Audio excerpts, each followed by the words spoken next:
Seja bem-vindo. Está começando o podcast Pelo Amor de Deus. Pelo amor de Deus! Pelo amor de Deus! Tá no ar, podcast Pelo Amor de Deus. Eu sou Ed Drummer e hoje estou com um convidado muito especial, Evandro Sudré. Fala aí, Ed, tudo bem, cara? Tranquilo.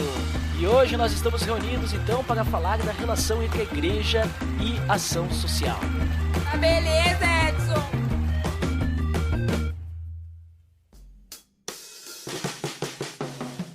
Você está escutando o podcast no site pelamordedeus.org.br, que vai ao ar sempre nas sextas-feiras, a cada 14 dias. Curta nossa fanpage em facebook.com/oficialpadd. Também siga no Twitter, através do @_PADD. Ou entre em contato conosco através do e-mail contato@pelamordedeus.org.br.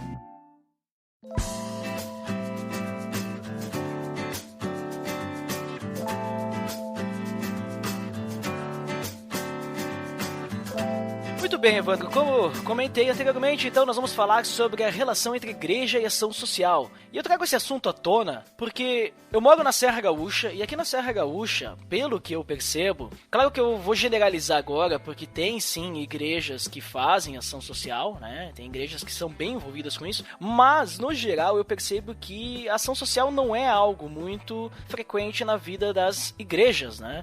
E eu acredito que talvez possa ter muita relação com a nossa cultura daqui, mesmo da Serra Gaúcha. É uma cultura bem italiana, bem católica. No próprio catolicismo, eu já fui católico e a gente não tinha muito essa, digamos assim, essa ideia, esse incentivo à ação social. Claro que tinha aquela campanha do agasalho e sempre tinha uma campanha do ano. Esse ano nós vamos trabalhar nesse sentido de ação social. Mas era focado em uma coisa, né? Em apenas tinha apenas um foco. Então por isso eu não tenho muito essa experiência e eu vejo que é uma necessidade para as pessoas conhecerem, porque nem sempre as igrejas sabem como agir nessa questão de ação social, como ir adiante sobre isso. Mas antes da gente começar a falar sobre ação social, eu gostaria de que tu falasse um pouquinho de ti, Evandro, para as pessoas te conhecerem. Então, quem que é o Evandro? Bom, o Evandro é o filho da Dona Leia e do senhor Ciro, que são missionários lá em São Paulo. Foram eles quem me ensinaram a dar os primeiros passos na missão. Eu costumo dizer que eu não me lembro de ter me tornado missionário pelo fato de que na igreja em que eu cresci a gente tinha uma espécie de grupo de escoteiros que era muito massa. E com 8 anos de idade a gente já estava indiretamente envolvido com missão. Aos 11 a gente já estava conversando com morador de rua e eu me tornei embaixador do rei, que era o nome desse processo, né, desse ministério que existia nas igrejas batistas no Brasil, que foi onde eu cresci. E não parei mais. Em 95 eu comecei a me envolver com missões urbanas, comecei a viajar o mundo e não parei mais. Por essa experiência de viajar o mundo, de conhecer vários países, de começar a dar aula e treinar missionários em vários países, trabalhar com ação humanitária em vários países, em 2008 eu fundei o Under Faith, que começou em São Paulo. Hoje o Under Faith está presente em mais de 6 países e é uma agência missionária 100% voltada para a capacitação e para um processo de coaching com igrejas que querem se envolver com coisas como ação humanitária, com missões urbanas, com pessoas em situação de rua, comunidades em situação de vulnerabilidade. E do Under Faith eu acabei me envolvendo com vários outros processos, como o Avalanche, que é bem conhecido aqui no Brasil, que é uma escola também 100% focada na capacitação nas áreas assim mais extremas, né, de sociedade, dessa relação de igreja e sociedade. E também me tornei missionário internacional da Dynamic Church Planting International, que aqui no Brasil a gente conhece apenas como DCPI, que é uma das maiores entidades hoje no tema de plantação de igreja. Quer dizer, eu estou conjugando vários fatores para trabalhar. E mais recentemente nós começamos no Brasil, tem um pouquinho menos de um mês só de existência, no momento em que a gente está gravando esse podcast. Iniciei o trabalho do Fronteira, que é uma iniciativa 100% social, embora seja permeada por valores cristãos, é uma iniciativa 100% social, 100% voltada para famílias, para a área de dignidade. Então a minha vida toda é voltada para as missões urbanas. Sou casado com a Adelisa, que também é missionária internacional da DCPI, e a gente está morando em Campo Grande, né, na região, no início do Cerrado brasileiro, na região centro-oeste, e aqui a gente está começando a desenvolver um trabalho missionário. Desde o mês de abril de 2016 a gente está desenvolvendo esse trabalho missionário aqui também. Então, como a gente pode perceber, a tua experiência é bem grande na área de missões, né? E querendo ou não, como eu pude perceber, dando uma olhada nessas missões que tu comentou, Under Faith, que tu comentou a DCPI, né? Uhum. E entre outros, eu percebi que é bastante trabalhado quando é feito a missão, também a parte social, né? Então, falando sobre a parte social, como é que tu poderia definir ação social? Existe uma definição clássica para quem é estudante de sociologia, de antropologia, que é a definição do Max Weber, né? Aquela questão de ação social racional, ação social com relação a valores, ação social afetiva, tradicional, exatamente. É óbvio que a nossa, ela entraria muito no aspecto racional, porque a gente está fazendo porque pensa, porque decidiu fazer, porque a gente entende que os valores da Bíblia nos conduzem a isso, né? E óbvio que está impresso nos nossos valores. Quer dizer, de ação social, no contexto de igreja, ele está muito mais atrelado à questão dos direitos humanos e de dignidade. E aí, embora a gente consiga fazer uma observação bastante profunda de que a agenda de Jesus é toda em cima de justiça social, é toda em cima da área de dignidade, e que se você pegar até lá atrás, no Antigo Testamento, toda a lei mosaica, toda a questão de justiça social, a questão do trabalho escravo, que é o grande advento do livro do Êxodo, por exemplo, a gente vai perceber que não tem como desconectar ação social de igreja, embora hoje o termo mais correto seja ajuda humanitária, né? Esse é o termo mais correto quando você diz que a igreja está estendendo a mão para transformar algum valor, para mudar algum contexto, ou agir realmente em resposta à questão de calamidade, por exemplo, terremoto, né? A igreja chegar e ajudar, mas vai muito além. Hoje nós estamos pensando a igreja diretamente envolvida na área de educação, estamos pensando uma igreja que é relevante politicamente, né? Uma igreja que protesta, né? Assume seu título de protestante e não protesta meramente a Roma, mas protesta diretamente na questão de abuso infantil, de violência doméstica, de corrupção.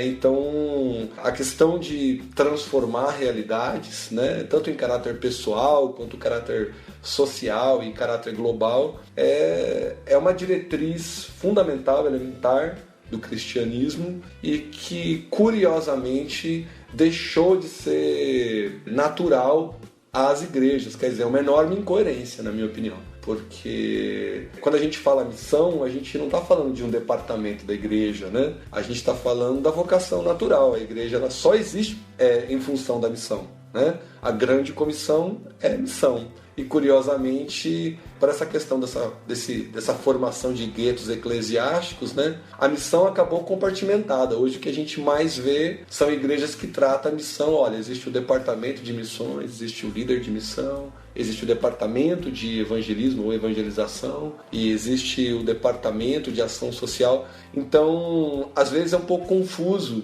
entender esse espectro que a igreja desenhou, né, no último século e fica realmente tenso assim, para as pessoas falarem, poxa, como que eu me engajo nesse negócio, né? Vira um tema especial, mas na verdade a gente está falando de cristianismo básico, puro, simples, da maneira mais sublime assim, de fé, de prática, de conduta. É interessante quando tu comenta que, digamos assim, o cristão mesmo, o papel do cristão é fazer a diferença na sociedade. Essa parte da questão da missão, ela tá embutida, digamos, em tudo que o cristão vai fazer. A própria vida do cristão, a própria questão de ser um adorador a Deus já faz parte da missão. E quando tu diz, muitas vezes as igrejas, elas departamentalizam, não sei se existe essa palavra, né, mas deu pra entender, mas elas criam departamentos específicos pra trabalhar com missão e trabalhar com essa ajuda humanitária, né? Quando, na verdade, eu não sei se tu concorda, mas a igreja, ela deveria estar fazendo, de início, a diferença na sua comunidade local, né?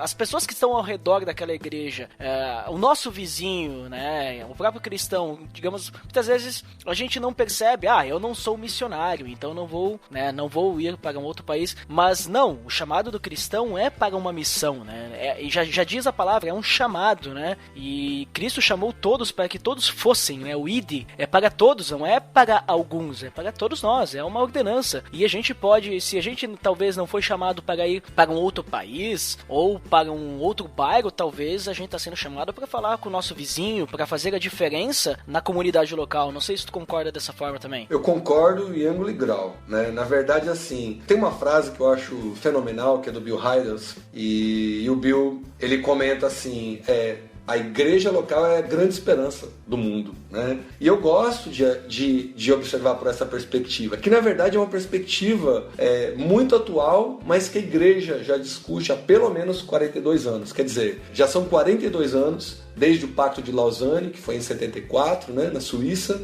líderes de 150 países, um movimento global, numa época de uma igreja que não enxerga globalização ainda, nós estamos falando da década de 70, né? E eles estão ali para discutir qual é o caráter social da igreja.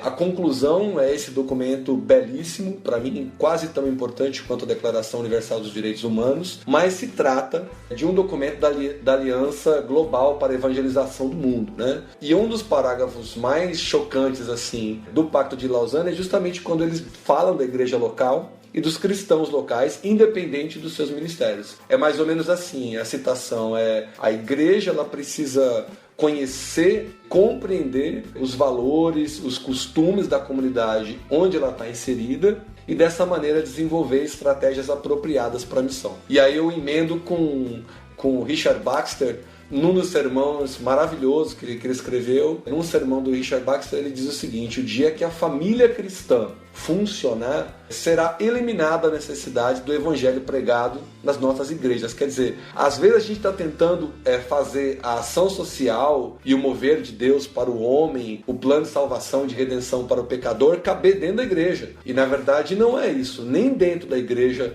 não cabe. Então às vezes a gente ainda tem que levar essa discussão num nível acima, que é ser cristão e se importar com o caráter social, se importar com direitos humanos, com dignidade, com vulnerabilidade, com abuso, com tudo isso, fora do contexto de igreja local também. Quer dizer, a igreja local precisa desenvolver isso na cabeça do cristão e o cristão precisa ter liberdade de agir fora da igreja local. Problema é que no Brasil em que nós vivemos, eu espero que não seja assim aí no Sul, mas já tem até pessoas que evangelizam por conta própria na rua e que são repreendidas pelo seu líder local ou pelo seu pastor, do tipo, cara, como que você está evangelizando na rua sem me falar? Nossa. Né? Ou você foi pego distribuindo folheto na rua e por isso vai ter que conversar com a tua liderança porque você fez um freelance, né?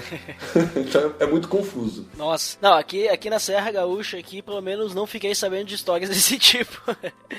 Mas é que a questão cultural, ela é bastante diferente. Eu percebo assim, na própria igreja que eu frequento, né, a mesma igreja, ela tem aqui na Serra Gaúcha, né, tem algumas cidades, e também tem na região do Vale dos Sinos, que a gente chama, né, que é a capital, Porto Alegre, e Novo Hamburgo, por aí, né. A gente percebe até mesmo uma diferença cultural da mesma igreja, assim, né, das igrejas que são de lá e as igrejas que são daqui da Serra. É bem diferente, assim.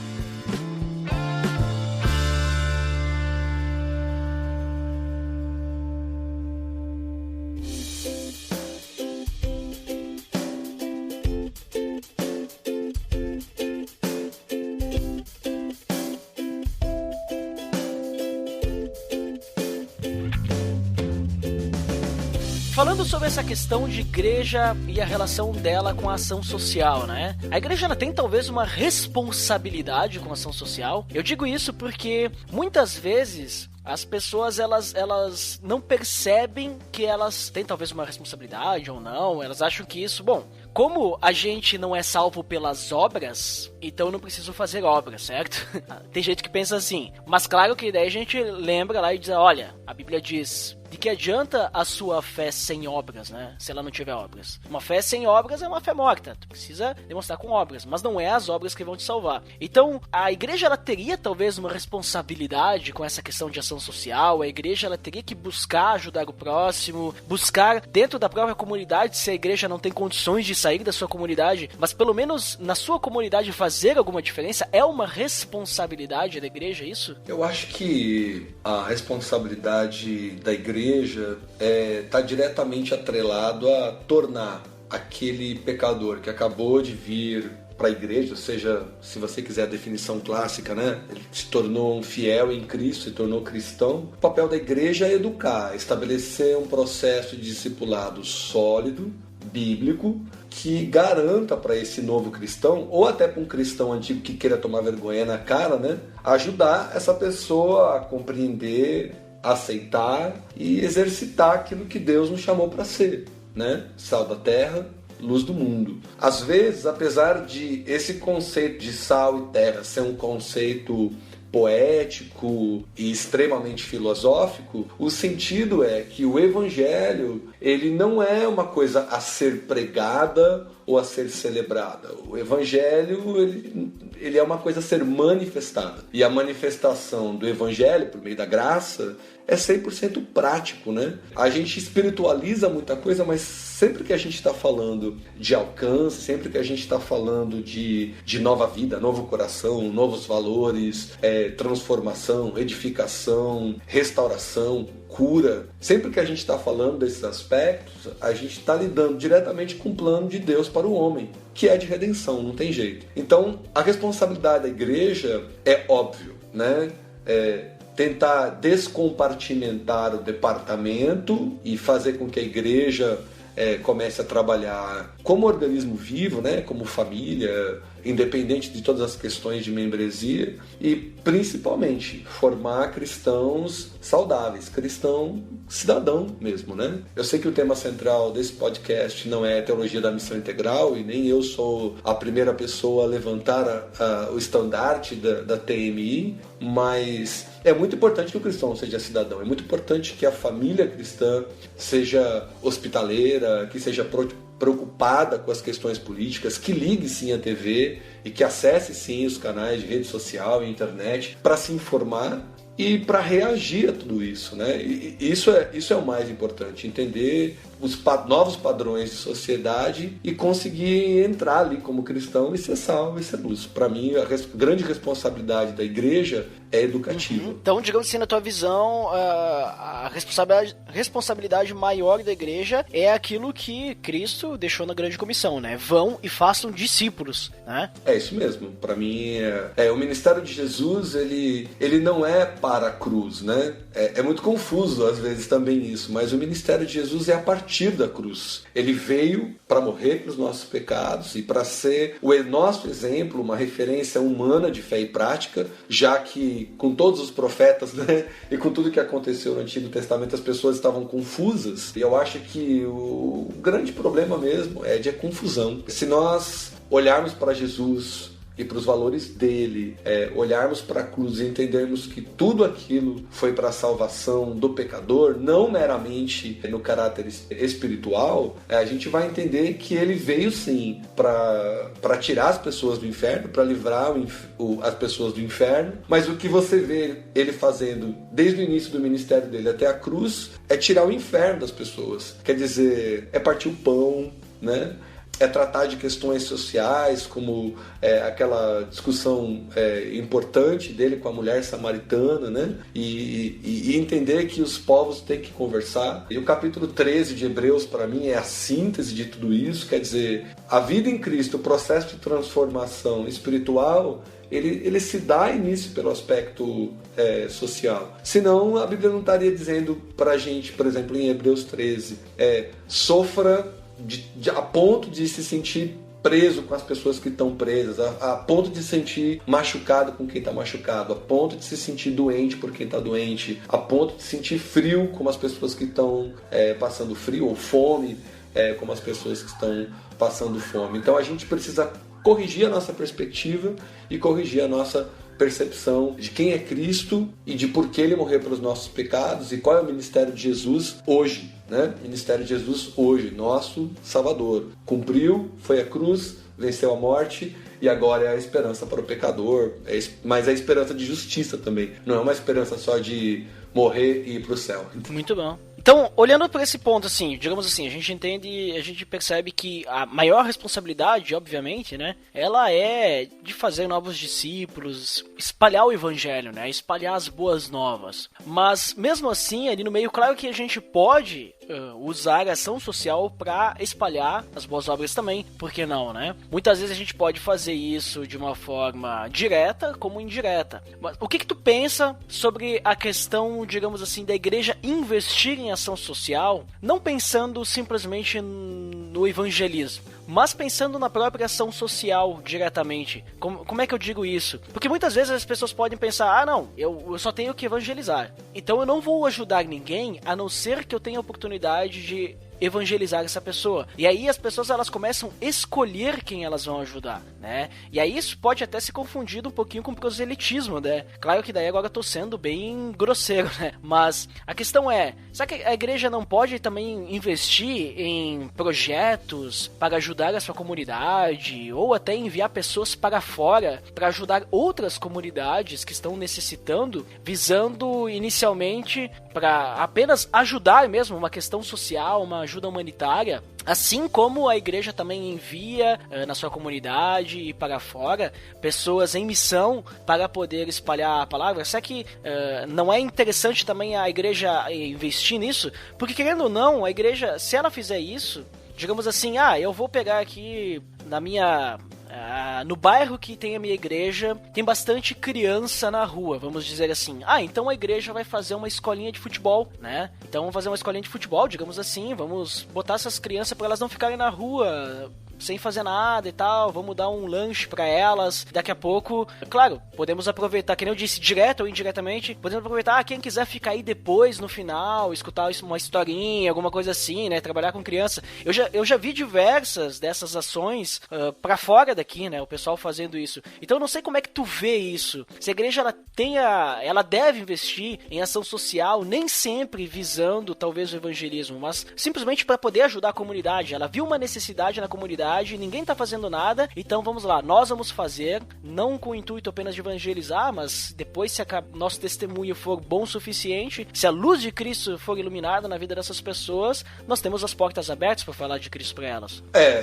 A igreja precisa entender essa questão do investimento da maneira mais natural possível, mas eu vou começar a te responder pelo sentido contrário. Hoje, o investimento anual em números globais de dinheiro pela igreja cristã é da ordem de 8 bilhões de dólares por ano em conferências proféticas. Então é um número extremamente relevante. 8 bilhões de dólares. São quase 24 bilhões de reais investidos em conferências proféticas, e a gente tem em países como Austrália, Estados Unidos, Reino Unido, França, Brasil, a gente ainda tem essa questão do mercado fonográfico, que é bastante importante, de pessoas que fazem também da arte seu mercado. Quer dizer, existem artistas cristãos hoje que você não consegue organizar um evento por menos de 400 mil reais por apresentação. Então vamos lá, nós temos dois problemas. O primeiro é que hoje o número de investimento financeiro ele quase que coincide com o número de investimento em capital humano. Quer dizer, hoje o número de cristãos envolvidos diretamente na missão e na ação social é da ordem de 2%. Quer dizer, num grupo de 100 cristãos, apenas 2 estão engajados socialmente. O número que a igreja investe em ajuda humanitária, missão transcultural, missão rural, missão urbana, também é da mesma ordem, né? Também está perto de 2%. Na verdade, é um pouquinho menos, 1,7% na última estatística que eu li. Quer dizer, existe um problema cultural de ordem global importante aí. A igreja investe pouquíssimo ou quase nada na questão de restauração, de missões. Né? O que eu acho? Que a igreja tem que entender que o evangelho funciona. Eu sempre digo isso. Eu digo isso para as pessoas que têm apoiado o meu ministério, o Ministério da ADA, as minhas equipes de trabalho nos países onde a gente está atuando. O evangelho funciona, cara. Às vezes tudo que você precisa é estender a sua mão, é dar seu lugar na fila. E se alguém te perguntar por que você está fazendo aquilo, é só você dizer que você é de Deus. Deus se importa. Por que eu estou te dando uma sopa nesse frio? É para que você vá à minha igreja? Não, é porque em primeira instância Deus se importa e quer transformar essa realidade. E eu creio e vivo que o evangelho funciona. Quando ele funciona, Ed? Todas as vezes, cara. Todas as vezes. Não, a palavra não volta vazia, mas não é a palavra proferida, é a palavra praticada. Quer dizer, quando o meu evangelho ele deixa de ser meramente proselitista, mas quando ele traz em si uma ortopraxia verdadeira, quer dizer, boas ações, boa obra, por causa do seu valor como cristão, por causa dos teus valores pessoais, é transformador, né? E o processo de transformação no homem, de novo, passa por justiça. E aí eu vou dizer uma última coisa. Quando o cristão ele não pratica a justiça, ele não tem moral e, na verdade, assim, ele não tem credibilidade com qualquer um para dizer, Deus pode transformar a sua vida. E aí fica aquela coisa televisiva mesmo, assim, sabe? Vem para minha igreja, vem aqui que você vai se transformar, você vai ficar rico, você vai sair do caos. Então, assim, o canal não é igreja, né? A missão, ela não pertence à igreja. Se você olha para Atos 1:8, para Mateus 28, para Hebreus 13, qualquer coisa que nos conduza ao entendimento da grande comissão, você vai ver que a igreja é um veículo, a igreja é parte do processo, ela nem é o ponto central em si. Embora, de novo, né, no processo de discipulado, no processo de formação cristã, a igreja é a base, né? Então é ela quem teoricamente deveria ser a força motriz, o catalisador da missão no mundo, mas essa não é a realidade da igreja de hoje, não. A igreja de hoje está preocupada com outras questões, né? E isso é bastante desesperador no meu ponto de vista. Cara, muito bom isso aí que tu comentou, e eu fiz essa pergunta por causa que eu gravei um episódio um tempo atrás, episódio 49 do Pelo Amor de Deus, inclusive link no post, que a gente falou sobre empreendedorismo social cristão, e a gente falou bastante sobre a questão de empreendedorismo social, como que isso pode também ser trabalhado na questão cristã, né?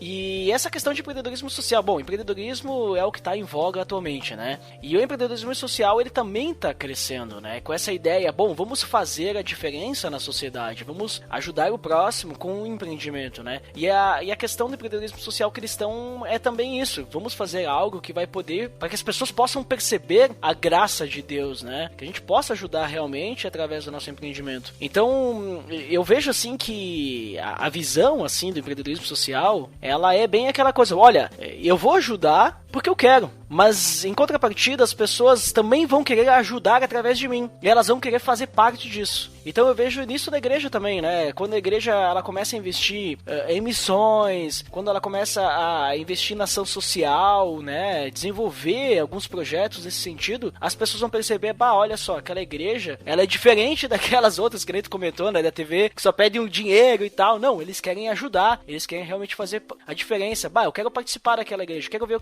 do que eles querem falar, né? Eu quero ajudar também. E daí, de repente, a pessoa já pode conhecer essa luz que ilumina a nossa vida. Então, assim, Evandro, a gente entende que a ação social, a questão missionária, ela é muito importante. E quando eu misturo os dois, é que eu acho que os dois estão bem ligados, porque quando eu vi os projetos que tu participa, eu vi que eles têm muita ligação em ajuda humanitária, que nem tu comentou, né? O termo, né? Nas missões que são feitas. A igreja que tá hoje, e hoje ela não tem muita muita ação em sua sociedade, na sua localidade. Como é que ela pode, talvez, começar a desenvolver isso? Será que... Porque às vezes a gente pensa, muito simples, vamos pegar um cara ali que tá interessado, vamos mandar ele pra missão. Tá, mas será que é só isso? Será que a gente não tem que incentivar todo mundo a ser, entre aspas, missionário, né? Mesmo que talvez um vai sair, ou dois vão sair, mas outros vão ser missionários na localidade. Como é que a gente pode dizer pra uma igreja hoje que não tem um trabalho, assim, de ação social, alguma coisa assim, desenvolver esse trabalho na sua comunidade, ou, sei lá, depois expandir os horizontes? É curioso, né? Porque se você lê a declaração de fé das Assembleias de Deus, a profissão de fé batista, se você lê os documentos da Igreja Presbiteriana, a declaração de fé da Igreja do Evangelho Quadrangular e até igrejas que não são denominacionais, você vai ver que no DNA delas existe uma clara intenção, uma perspectiva de empreendedorismo social. A realidade de hoje é que boa parte dos movimentos de empreendedorismo social cristão, eles são independentes de igreja. Isso é até um fenômeno que se dá por conta dessa importante discussão dos desigrejados, né? Que são pessoas que creem em Deus, creem na Bíblia, confessam fé em Cristo, fazem da palavra de Deus a sua regra de fé e prática, mas veem na igreja muita incoerência, né? Por ser natureza e por acabar não cumprindo.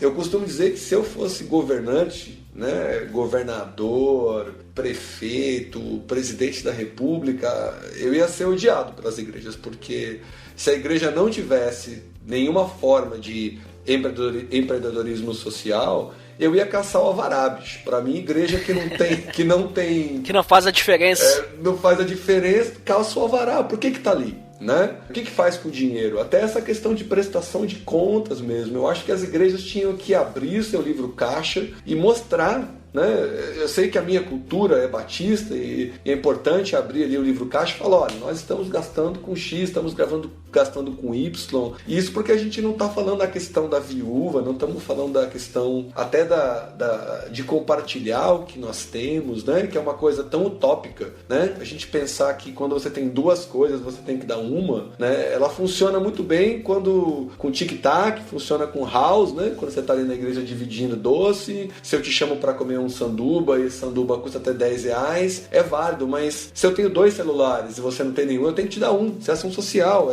é ação racional. Aí a gente volta lá em Weber, né? Max Weber diz, cara, essa ação racional por causa do teu valor, por causa do que eu acredito. Se você não tem um celular e eu tenho 2, eu tenho que te dar um. E a mesma coisa, cara, é para carro, casa, terreno, só que é utópico demais. Por quê? Porque o evangelho ele é utópico, a palavra de Deus ela é utópica e a gente tem que se ligar nessa questão de utopia. Então, assim, eu acho que o que a igreja tem que fazer é rever o seu DNA. A igreja, ela muda a partir da conscientização. E aí eu acho que é bacana, porque as igrejas têm participado das conferências de missões urbanas, dos seminários de missões urbanas, dos simpósios que acontecem ao redor do Brasil, porque o nível de discussão de missão no Brasil é muito alto. Se eu for comparar isso com a América Latina, e se eu for comparar a discussão hoje de missão urbana até nos Estados Unidos da América, que eu posso falar por ter vivido lá, por meu ministério, sei lá, cara, nós estamos adiantados na discussão, assim, algumas décadas em relação a alguns países, mas ainda é sabido que o Brasil também é um lugar assim, onde a corrupção é parte da nossa educação moral informal, quer dizer, não ensina na escola, mas você aprende a ser corrupto no restante do tempo, né? E eu acho que a igreja só tem que revisar. É uma questão de realmente conferir se o que a igreja está sendo e vivendo é coerente com a palavra, né? E que a igreja não omita a palavra no seu aspecto social, porque a gente vai lá e faz aquele evangeliquez complicado, demoniza, espiritualiza coisas que não tem nada a ver com demônio, né? E que não tem nada a ver com o espiritual. Se é que tem a ver, de novo, eu restaurar a dignidade de uma moça, de uma família, de um homem, eu estou tratando o espírito diretamente, né? Então, o dia que a igreja entender isso, cara, vai ficar muito melhor para a missão, vai ficar melhor para a igreja. E as igrejas até que são preocupadas com crescimento também vão ver as igrejas crescendo, porque o processo de empreendedorismo social, ele é uma força tremenda para a multiplicação, para crescimento do corpo e, consequentemente, das congregações. E a sociedade também, né? A sociedade só ganha, né? Você pega Atos capítulo 2, a igreja que caiu na graça do povo, quer dizer, uma igreja que o povo olha e fala, cara, que legal aquela iniciativa de comer junto na escadaria, no pátio da igreja, de dividir o que tem, né? Naquele contexto, aliás, não existe evangelista, né? Atos capítulo 2 vai caminhando para o final do capítulo dizendo, dia a dia o Senhor ia acrescentando aqueles que iam sendo salvos. Então, o papel do missionário como plantador de igreja, como apóstolo, como viajante, nem existia nesse contexto. Quer dizer, a igreja é um negócio muito legal, é um negócio muito funcional. Nós estamos definitivamente falando da noiva de Cristo, definitivamente falando no mecanismo, no organismo vivo que Jesus mesmo instaurou para que seja o ponto central do processo de salvação do homem, mas ela deixou de ser esse ponto central simplesmente por uma incoerência, é como se fosse uma perda de identidade, né? Não sei mais quem eu sou, né? Eu era corintiano, mas agora estou torcendo pro Palmeiras. O que está acontecendo com a minha cabeça, né? O que está acontecendo com a igreja é uma coisa muito parecida, né? Seu DNA foi alterado. Sensacional o que tu falou ali antes sobre a questão de que, quando tu tava falando ali, brincando se tu fosse um governador, alguma coisa assim, não um governante, né? Que se a igreja ela não tá fazendo diferença nenhuma, né? Então, por que ela tá aí, né? A igreja ela teria que, pelo menos, fazer diferença no local onde ela tá. Porque, na verdade, assim, cada cristão deveria fazer a diferença no local onde está. Porque é isso que a Bíblia fala, que nós devemos ser, né? Nós devemos ser sal da terra, nós devemos ser luz do mundo. A gente não tem como esconder a nossa luz. Então, se a gente não consegue fazer diferença nos lugares que a gente vai, no nosso trabalho, na faculdade e tal, então, que tipo de cristão a gente é? Da mesma forma, a igreja, né? A nossa congregação, o nosso grupo, se não faz a diferença na sociedade, se ninguém sabe que a gente existe, então tem um problema. Né? Daqui a pouco a gente está se escondendo, a gente não quer que o evangelho de Cristo apareça, né? Então é um problema.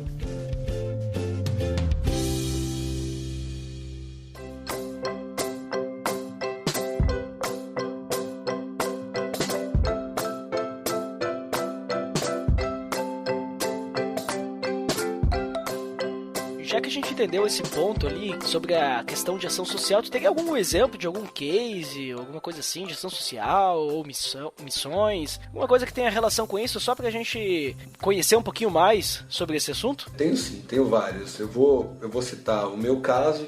Por ser missionário de profissão, não significa que a minha profissão comercial, a minha profissão, por conta da minha formação acadêmica ou autodidata no meu caso, né, traduz para mim uma coisa que é muito doida.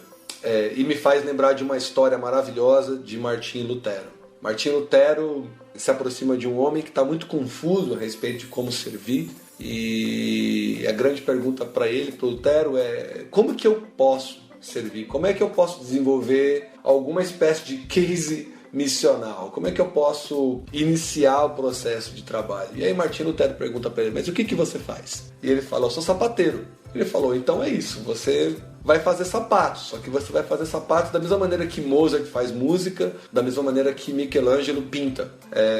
E esse processo de entregar o teu bem maior, que é o teu trabalho, que é o fruto das tuas mãos, que é o fruto do que você acredita, é o grande catalisador do processo de edificação do homem. Então vamos lá, eu sou fotógrafo, cineasta, designer gráfico e uma das veias grossas da minha missão, fora essa questão de educação missionária, que é parte do meu papel como educador na área de missão, está voltado para aquilo que eu sei fazer. Então, hoje a gente está fazendo alguns trabalhos junto com Fronteira Social nessa área de fotografia, que é, por exemplo, ir e fotografar as famílias, né? Pentear o cabelo das mulheres, passar batom na boca das jovens senhoras ou das meninas, e cabe um parêntese importante que muitas vezes eu tenho visto pelo sertão nordestino, África, Filipinas, nas zonas de vulnerabilidade, mulheres que nunca passaram batom na boca, por exemplo. E ter esse cuidado por parte de profissionais de maquiagem que andam comigo ali. E eu vou lá, faço uma fotografia profissional, aquela coisa bem iluminada, preocupada com os grandes padrões de imagem e tal. E no dia seguinte a gente volta para mostrar para essas pessoas o quanto elas são bonitas, o quanto elas são dignas, o quão importante é ter uma família e quão belo é o seio familiar, é a família diante dos olhos de Deus. E o que a gente tem visto são as pessoas chorando e dizendo como Deus é importante, como Deus é especial, que momento é especial. A gente também na área de fotografia está ensinando crianças a fotografarem, criando suas próprias câmeras num processo muito legal de ecodesign e sustentabilidade, quer dizer, elas produzem câmeras para si mesmas com lata de sardinha e sucata, papelão. E com essas câmeras elas fotografam, são treinadas como fotógrafos e depois a gente culmina numa exposição, né? Então a gente acabou de realizar esse projeto aqui no estado do Mato Grosso do Sul e a exposição das crianças foi cobiçada pelo MIS, que é o Museu da Imagem e do Som, que para mim, maior entidade, maior núcleo de arte que poderia receber uma exposição, escolhe receber a exposição dos olhos dos pequeninos, das crianças em situação de rua, e aquele menino que está perdido na vida e que nem acredita que uma lata de sardinha pode virar uma máquina fotográfica, no momento seguinte ele está ali no Museu da Imagem e do Som, como artista, sendo entrevistado pela Rede Globo de televisão, sendo entrevistado pelos principais veículos de mídia da cidade e encontrando seu valor como jovem cidadão e entendendo que esse processo é maravilhoso. E aí você vê as crianças chorando e imediatamente relacionando isso à redenção, né? E é óbvio que é nesse momento em que nós dizemos, Deus tem dado isso para vocês gratuitamente, né? Nós estamos aqui para servir vocês, estamos aqui para cuidar de vocês. E aí você pode imaginar que o processo de transformação na área de dignidade é essa, né? Então, às vezes a igreja está estendendo, inclusive, muito a mão, dando comida, providenciando coisas, né? Se esquecendo de formar o caráter, se esquecendo de prover dignidade, de ensinar alguma coisa, que também é uma outra discussão que talvez não caiba nesse podcast especificamente, que é a questão do assistencialismo, né? Quando eu fui para o Haiti, por exemplo, o que a gente viu era um processo em que os haitianos não conseguiam reconstruir o seu próprio país. E a resposta de um dos haitianos que eu entrevistei, que eu sentei para conversar lá, foi: olha, o único jeito da gente conseguir restaurar o Haiti hoje é se acontecer outro terremoto. Só que quando se acontecer um novo terremoto, vocês não venham aqui e nos doem um monte de coisas e vão embora. Vocês venham aqui e nos ensinem como reconstruir o nosso país. Nos ensinem a arar a terra, nos ensinem a tecer tecidos, a construir móveis, a construir casas, a edificar paredes, né? Nos ensinem a cuidar um do outro. E isso é um exemplo claro da necessidade da gente ter cases de empreendedorismo social que sejam criativos, que sejam relevantes e que trabalhem, sobretudo, a dignidade do homem, que é uma coisa que a gente entende facilmente lendo um dos documentos menos lidos pela igreja pós-moderna, que é a Declaração Universal dos Direitos Humanos. Esse que tu falou ali, inicialmente, é bem parecido àquele, não sei nem se é o mesmo, o Hell Portrait, né? Não sei se você já ouviu falar. O modelo é exatamente do Hell Portrait, só que quando a gente começou a trabalhar com o Hell Portrait vê problemas com manifestações religiosas. Quer dizer, se você for seguir o modelo do Hell Portrait, só fica travado um pouquinho no modelo. Então, por exemplo, se você está fazendo Hell Portrait, você sente de orar por uma família, ou você quer ter a liberdade de cantar um louvor com a família, de sentar e de abrir a palavra e de compartilhar daquele momento, né, por uma perspectiva salvífica, o Hell Portrait meio que te impede de fazer isso. Então por isso que a gente não tem nome nenhum, mas o modelo é exatamente o modelo que a gente vê nos vídeos do Hell Portrait, com uma ênfase missionária. Quer dizer, a gente tem liberdade de ir com muito mais tempo e se precisar chorar junto, rir junto, ou orar pelos enfermos, a gente está ali pronto. Isso também é uma coisa que é importante, né?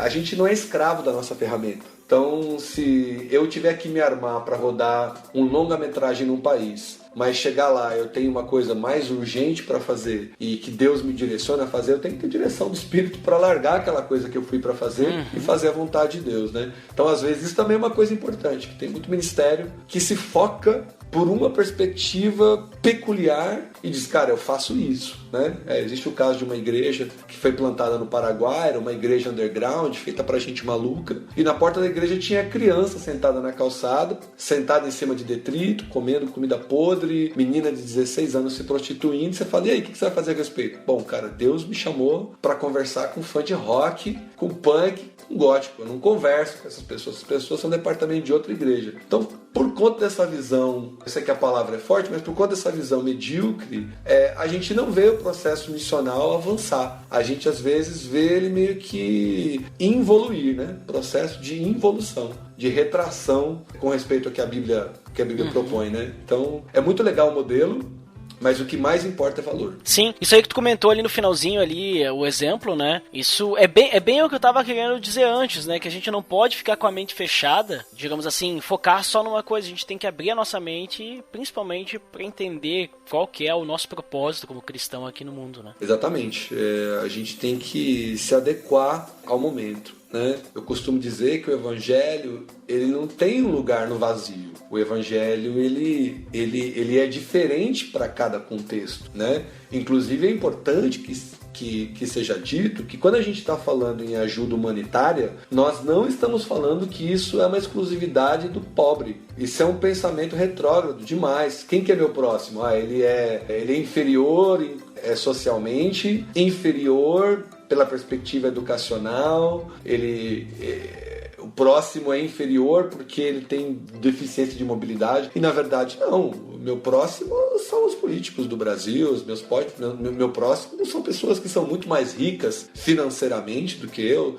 O meu próximo mora no bairro mais elegante da cidade. O meu próximo é proprietário de bens, de riquezas, de empresas, mas ele é carente do amor. Quer dizer, a ação humanitária é uma ação não meramente social na questão de prestar ajuda a uma necessidade socioeconômica ou socioeducacional ou de saúde. Não, ação humanitária, o próprio nome já diz, né? É agir em favor do humano, do desesperado, daquele que está num processo complicado de depressão, num quadro complicado de tendência suicida, ou um quadro complicado de abuso e violência, que às vezes é até mais comum nas classes média alta do que nas baixas. Existem vários processos que a gente tem que aprender a observar melhor. E nisso a igreja também tinha que abrir os olhos, né? Eu gosto muito dessas discussões mais novas, aonde que a gente precisa investir, para onde que os olhos do mundo estão voltados, né? E todo mundo gosta muito de falar, vamos enviar missionário para a África, mas a África está saturada de missionários, o processo de evangelização lá já aconteceu, e você tem países como a França, que é um país entre aspas de primeiro mundo, embora exista muita pobreza ali na periferia de Paris, e que é um país em que a necessidade de foco missionário é gigantesco. A mesma coisa aqui no Brasil. A gente olha pro Acre e fala, olha, que lá é um meio de mato e tal. A capital mais evangelizada do Brasil é Rio Branco. A menos evangelizada é Porto Alegre. Então, se a gente começar também a travar a nossa visão de que a ação social é uma coisa diretamente relacionada a processo de pobreza e carestia, a igreja também não vai avançar, né? Porque a igreja também precisa alcançar os ricos. Na verdade, é até mais difícil que eles se salvem do que os pobres, né?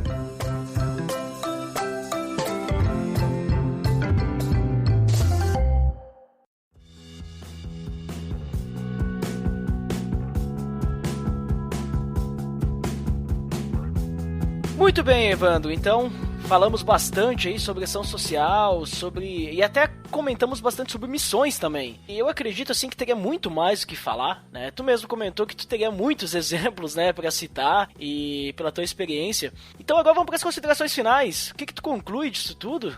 Se tu quiser deixar uma última palavra, e depois já aproveita e diz onde é que o pessoal pode te encontrar, e também comenta sobre as missões ali de novo. Eu sei que tu falou no início, mas aí só diz o site aí pro pessoal poder acessar e conhecer um pouquinho mais aí das missões que tu participa. Eu vou terminar com a filosofia dos meus grandes amigos do Pingo d'Água, né?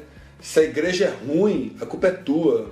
Se o culto é chato, a culpa é tua. A culpa não é do pastor, a culpa é tua. Se a igreja não se envolve socialmente, a culpa é tua. E eu estou dizendo isso porque não é justo a gente se vitimizar e tentar atribuir a culpa da não ação social à nossa estrutura eclesiástica ou as nossas liturgias. Cara, nós somos servos de Deus e nós somos o sal da terra, luz do mundo. Nós quem?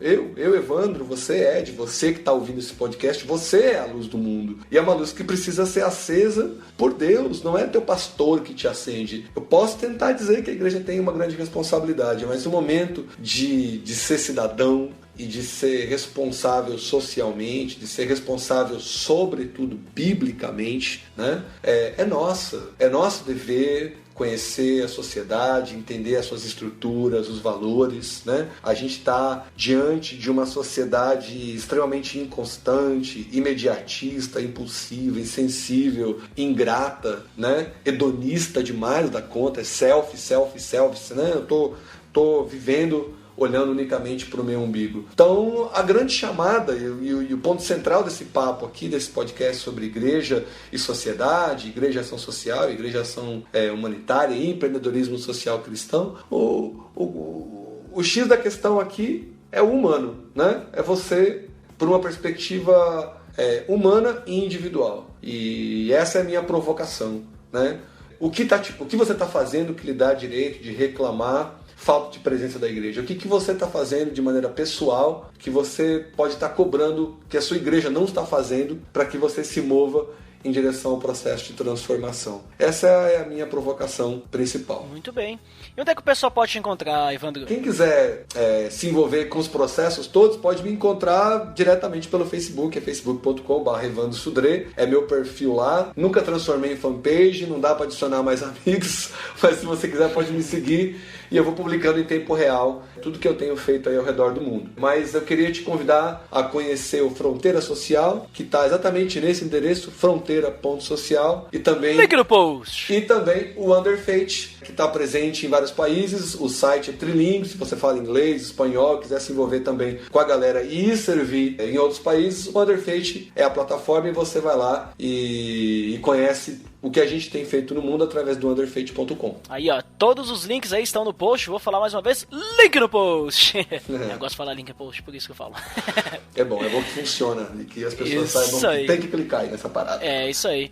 Então tá, Evandro, muito obrigado aí pelo teu tempo e pela tua participação. Obrigado também por abrir as nossas mentes para isso que tu comentou e também por falar do teu testemunho aí, né, sobre as tuas experiências, que acredito que, tenho certeza que algum dos nossos ouvintes, se não todos, vão conseguir pensar e refletir um pouquinho sobre esse assunto, né, e poder começar a pensar, será que estou realmente buscando fazer a diferença? Claro, só fazendo um disclaimer aqui no finalzinho, não estamos querendo que as pessoas vão amanhã na igreja, né, e falem, sei lá, com a liderança, com o pastor e dizem, vocês estão fazendo tudo errado, não é assim, não, calma, né, também não é assim, não, vamos ser intolerantes, né, vamos nos entender, vamos nos ajudar, vamos crescer todo mundo junto, porque a gente tem que entender que como igreja nós somos uma família, né? Temos que andar unidos. Definitivamente, só para dar um highlight nisso que você falou, esse disclaimer é muito importante porque a gente não está contra a igreja, nós estamos a favor da igreja e tudo que a gente está dizendo aqui não é uma palavra de mera denúncia ou de oposição à igreja brasileira pós-moderna. Pelo contrário, é um processo de reconhecimento de que nós precisamos pensar a liberdade da opressão humana em caráter pessoal, justiça em caráter social, transformação em caráter global, mas reconhecendo de que nós somos os catalisadores dessa mudança e que nós somos quem estamos falhando, né? Então, a culpa de maneira nenhuma é do nosso pastor. Nós precisamos auxiliar toda a cristandade, por assim dizer, a pensar, repensar, rever os valores, rever o DNA de acordo com a palavra de Deus e se realinhar ao Evangelho, que é extremamente simples e, como eu digo sempre funciona. Valeu, mano. Show de bola. Muito obrigado mais uma vez, Evandro. E pra quem fica pra área de feedback até daqui a pouco, e pra quem não fica, então, até o próximo episódio. Até mais.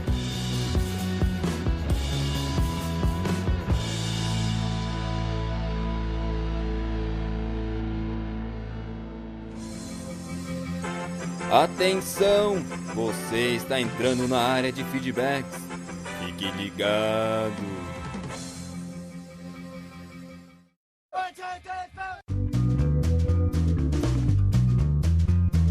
Estamos na área de feedbacks do PADD. Uau! Digo. Nossa! Dandeco, nós novamente aqui na área dos feedbacks e como sempre, seguindo aquele roteiro maroto, né? Como se fosse um ritual.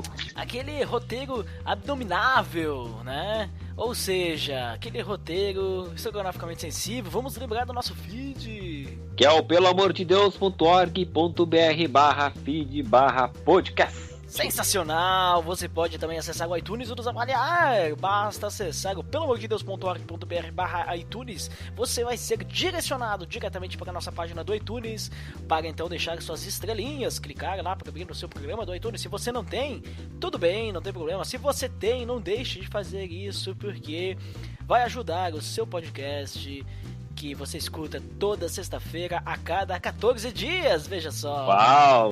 Hoje encarnei o radialista propagandeador, né? Tenho escutado rádio agora ultimamente, né? Eu acho que é as eleições, né? As eleições, Dandeco. E agora sim, Dandeco, vamos aos feedbacks do episódio 85. Nós falamos sobre Jacó. Quem foi o primeiro? Primeiro foi o Lourival Gonçalves. O que disse o Lourival? Vamos para mais uma viagem no mundo bíblico. Eu comparo essa série com a Superbook. Desenho, link no post. Opa, link no post. Vamos deixar então ali o link ali. O Logival tem que mandar o link pra nós. Ou vou dar uma pesquisada no Google, né?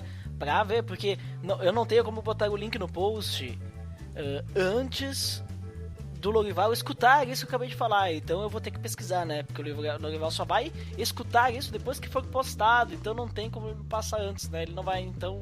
Inútil essa minha tentativa de pedir ao Logival o link do Superbook. Vai ficar pro próximo feedback. Mas eu vou colocar aí, vou dar uma pesquisada aí no Google. Não conhecia, daqui a pouco eu vou até conhecer também, né? Veja só. Olha ali, Logival, então abrindo nossas mentes. Muito obrigado pelo seu feedback, Logival. E quem é o próximo? O próximo é ele, o Abner Lobo. Que disse? Primeiramente, quantos trocadilhos.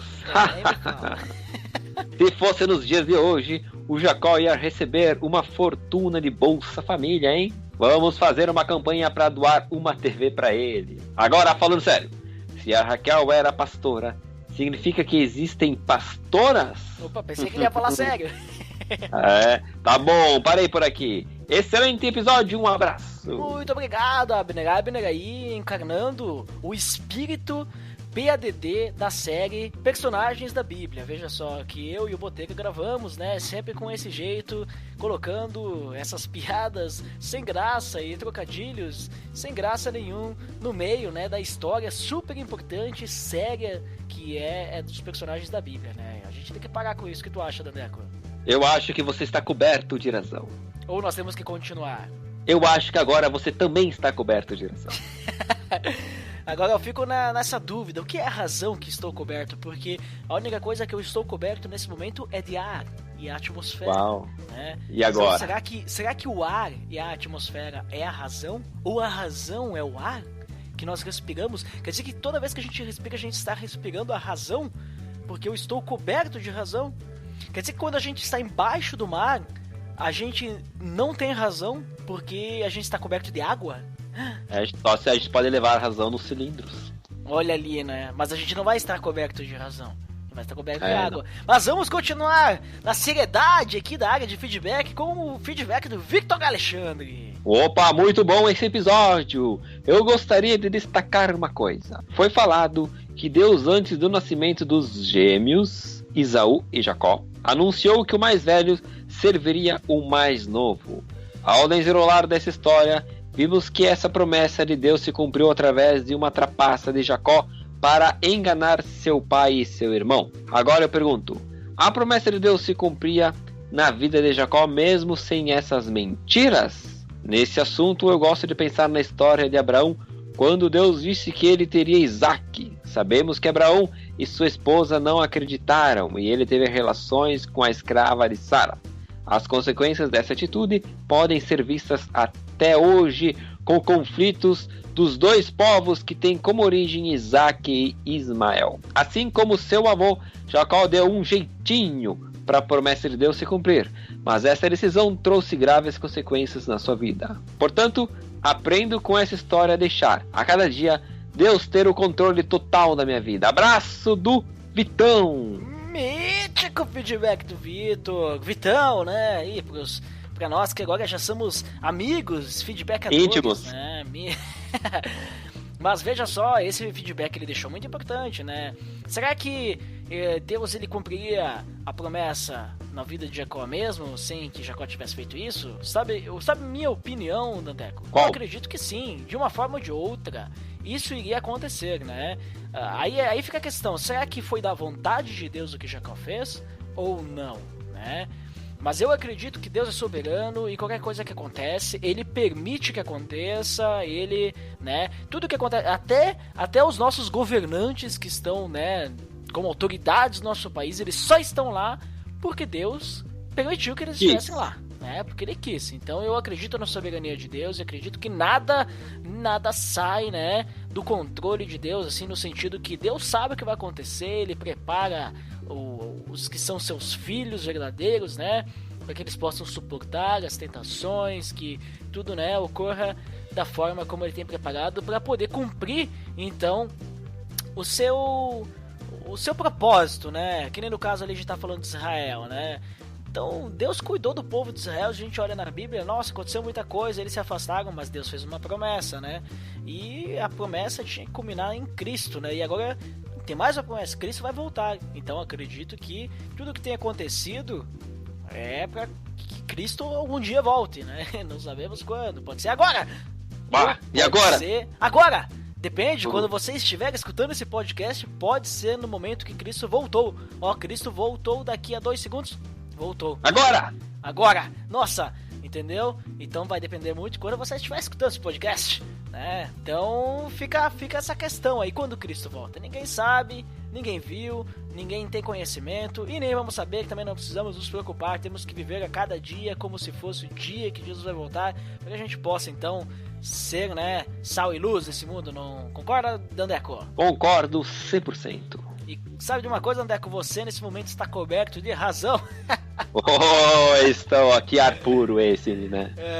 Dandeco, é importante nós dizermos também que esse episódio que o pessoal acabou de escutar foi uma indicação do nosso ouvinte, o Denis Cruz, da Livre Cultura. Aí, inclusive, vou aproveitar, fazer aí o jabá, link no post, Livre Cultura aí, vale a pena. O pessoal lá de Manaus, né, lá do Amazonas. Faça que nem o Denis, deixa a sua indicação. Nós temos várias indicações de tema, pedidos, né, que nós tivemos. Só ainda não encontramos formas de gravar sobre esses assuntos. Temos assuntos interessantes, assuntos mais complicados, né? Então esse, por exemplo, do Denis, Dandeco, demorou bastante tempo a gente gravar, até a gente conseguir alguém para gravar sobre esse assunto. Então o Denis, ele mesmo nos indicou o Evandro, e a gente conseguiu gravar esse episódio aí que você acabou de escutar. Então muito obrigado, Denis, muito obrigado pela sua indicação. E sabe o que mais a gente faz aqui, Dandeco, agora? Nós também indicamos, Dandeco. Opa! Qual é a indicação? Eu estava em silêncio, mas agora vou dizer a super indicação, que é a Deriva 35 no Trilho.